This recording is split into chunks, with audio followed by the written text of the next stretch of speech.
সেই সময় সরকার ইমাম আবু হানিফা রহমতুল্লাহ আলাইহির পিছনে কি করেছেন, লোক লাগাই দিয়ে রাখছেন তাকে কষ্ট দেওয়ার জন্য। ইমাম আবু হানিফার মতো এত জাদরেল বুজুর্গ একজন আলিমের পিছনে লোক লাগাই দিয়ে রাখছে। শুধু তাই না, ইমাম আবু হানিফা রহমতুল্লাহ আলাইহি একদা এক মজলিসে কি করতেছেন, তিনি বয়ান করতেছেন, আলোচনা করতেছেন, দ্বীনের আলোচনা করতেছেন, হেদায়েতের আলোচনা করতেছেন। এই আলোচনার সময় একজন ব্যক্তি এসে ইমাম আবু হানিফা রহমতুল্লাহ আলাইহিকে গালি দিয়ে চলে গেলেন। গালি দিয়ে চলে গেলেন। লোকজন এসে ইমাম আবু হানিফাকে জানাইলেন। ইমাম আবু হানিফা রহমতুল্লাহ আলাইহি কিছুই বললেন না। কিছুক্ষণ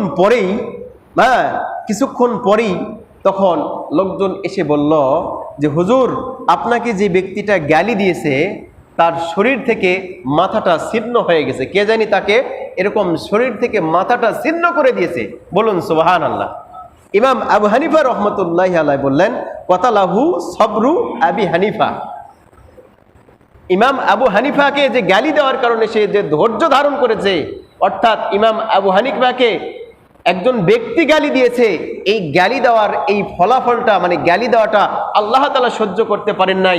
ইমাম আবু হানিফা ধৈর্য ধারণ করেছে, এই ধৈর্যর এমন একটা পাওয়ারের কারণে তার শরীর থেকে মাথাটা ছিন্ন হয়ে গেছে, বলুন।